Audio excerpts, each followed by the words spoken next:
Hi, John. How are you today? Good, Elliot. A lot going on this week. Rainy day in Washington, D.C. and outside. A lot of things happening. I want to dive right into it. The Treasury Department has posted quite a bit of information on a number of related items related to our community. One I just saw as we're going to record, and that's a report released on managing artificial intelligence specific cybersecurity risks in the financial sector. AI, obviously, something that everybody's paying attention to. Just came out, so I haven't gone through it in any depth, of course. But in the report, Treasury is identifying opportunities and challenges for AI to security and resiliency of the financial services sector. And there's a series of steps that they're recommending dealing with operational risk, cybersecurity, and fraud challenges. So I asked folks to just take a look at that. Two I'll call out. One is regulatory coordination. They said FIs and regulators are collaborating on how best to resolve oversight concerns, but there's concerns about what they're calling regulatory fragmentation as different financial sector regulators at state and federal level consider regulation. That's an obvious statement, but I think relevant. And another one that's really interesting, gaps in human capital, says the rapid pace of AI development has exposed a substantial AI workforce talent gap for those that are skilled in both creating and maintaining AI models and AI users. And they're recommending a set of best practices for what they're calling less skilled practitioners, how to use AI systems. So there's a lot in here, again, on training, on security, on digital identity. So again, just came out a report on, quote, managing artificial intelligence specific cybersecurity risks in the financial sector. The other thing I saw was late last week after our conversation last week posted, and that was remarks by the deputy secretary on the ongoing problem with fentanyl. And so there was a meeting on Friday of last week with Phoenix DEA, local enforcement, the police department, and the private sector, which included the IRS's counter fentanyl strike force and members of the financial sector. And they talked about how to coordinate and deal with the issue of fentanyl at Phoenix. And they also announced at the same time new sanctions against a major Sinaloa cartel network, which is 21 targets responsible for trafficking fentanyl into Arizona and the US. So again, it was a meeting, a roundtable, but it was building on the Biden administration's focus on this issue, and also a lot of the work being done by not just state and federal law enforcement, but private sector working on this as well. Yes, a critical issue, obviously, with a lot of complexity because of its international nature, as well as the kind of the danger of the problem. One of the things that you and I both saw since we recorded last is that the Wolfsberg Group issued updated principles for auditing a financial crime risk management program for effectiveness under the Wolfsberg factors. This update is looking at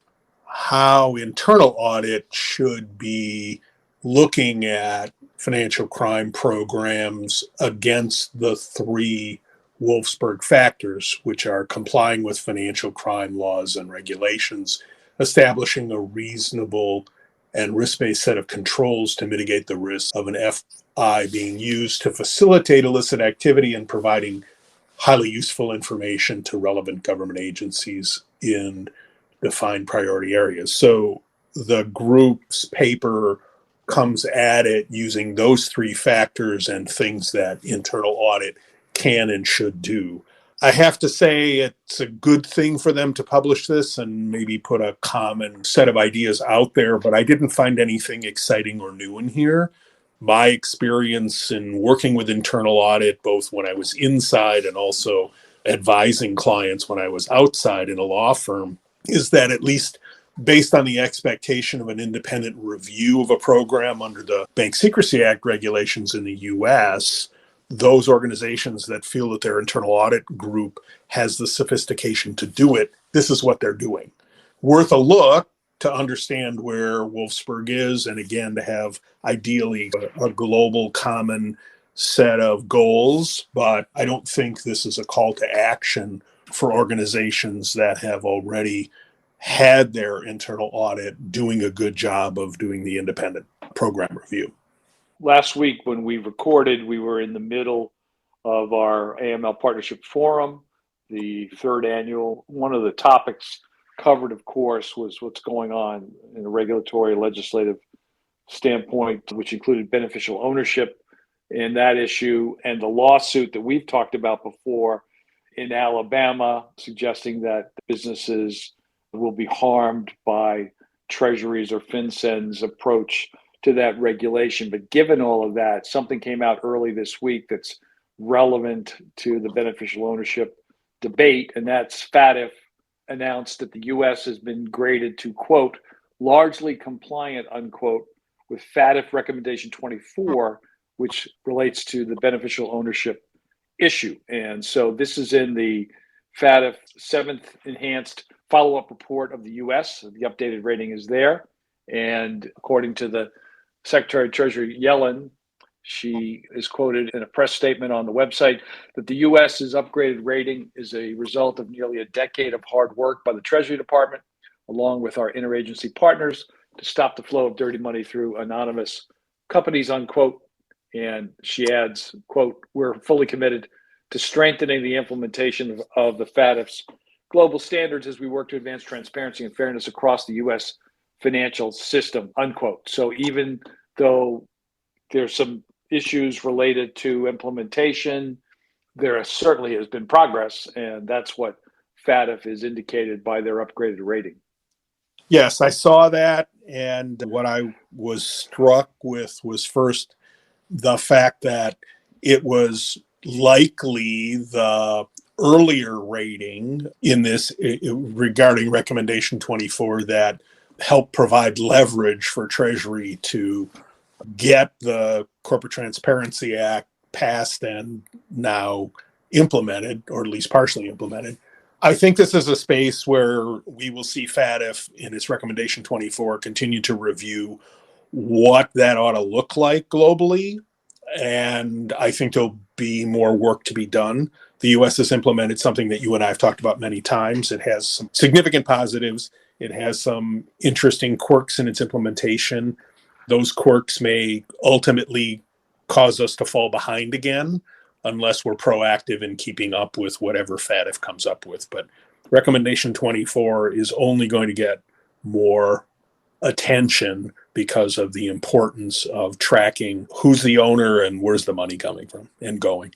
We talked about this offline as an OCC consent order against a former president, COO, and CFO of Sterling Bank and Trust in Southfield, Michigan. What are some of the issues in that consent order? Yeah, it was interesting. One of the things that's happening in here is the comptroller's findings have to do with both something that the bank offered called the Advantage Loan Program, which is described as a low document residential loan program, of which there have been many over the years. But in addition to that, it ties it to money laundering. And so there's both the challenges of how this program was implemented, but also the failure of the compliance culture in the organization and their Bank Secrecy Act program. The fine for this person totals $150,000 payable in installments, which made me smile since there was a loan program component here. But I thought that was interesting because while there have not been a lot of consent orders from individual officers related to Bank Secrecy Act programs, there have been some, as you and I have followed over the years. And this fine seemed a little low. There was reference to the fact that the respondent received annual bonuses over a 3-year period totaling over $400,000. So that was a lot of money to end up with that fine. Again, I'm not a big fines person, but I just thought those kind of didn't fit together in the same way as usual. So interesting where that was going. I think the other phrase that caught my eye, by reason of the foregoing, where they go through all the findings, respondent, that's the person who's the target, recklessly engaged in unsafe and unsound practices. And you and I have talked for many years about the fact that in the end, in the US, the real club that regulators have is unsafe and unsound banking practices, because their mandate is to maintain the safety and soundness of the banking system. So that is really the foundational purpose of most bank regulations here in our country. And it came out right here in these findings. Last thing, there is a Justice Department announcement on a corruption scheme in New York. No, not the one you're thinking of.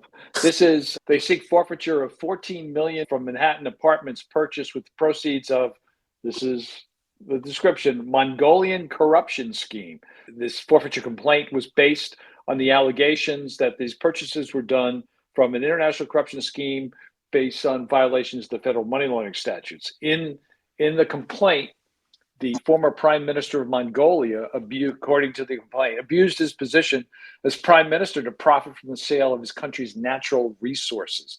He and his family used the proceeds of their corrupt scheme to buy this high-end real estate.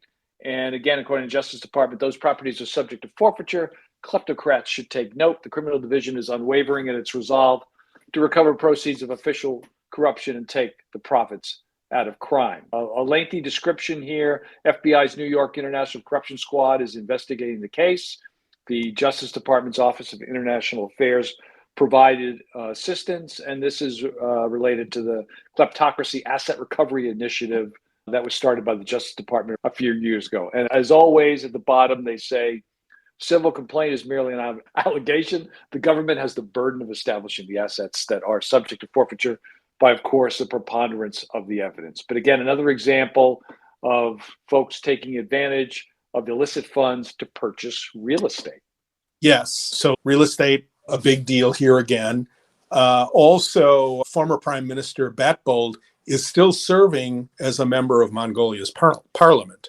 Of course he is. I know you recorded an interesting edition of AML Conversations that we have not posted because you did the interview this morning. You just want to give that a little bit of a plug, and so people can watch for it when we do post it? Sure. An interesting report done jointly by FATF and OECD in November of last year, and that's on citizenship and residency by investment programs, something that I was only very generally aware of. A very interesting conversation with two authors of the report, one from the Treasury Department and one that works with the UK authorities and is assigned to FATF. And they both walk through what these issues are. RBI, CBI is the acronyms that are used, how it occurs, and what are the challenges in terms of movement of illicit funds. It's something, again, we were generally aware of, and they give recommendations on what financial institutions can do and what governments can do. Certainly some governments are benefiting from these investment programs from foreign investors. In some jurisdictions, as much as 1/3 of all their funds come from these foreign investors, which is amazing. So we had a really good drill down on this. The report, like I said, is already available on FATF and OECD's website, and we will post that shortly. And then our webinar will be April 25th, and it will be on how to use consent orders and other orders issued by the regulators, identifying problems in existing programs to tune up your own AML compliance program, as well as do training and other ways to get lessons learned from those documents. Sounds good. Elliot, have yourself a good week. And those of you that are still paying attention to the NCAAs, Marquette is in the Sweet 16, plays NC State Friday night. We're hoping we make it to Sunday. Yes, that would be really exciting. But getting to the Sweet 16 was a big step. More to come, we hope. Take care. Stay safe. You too. Bye-bye.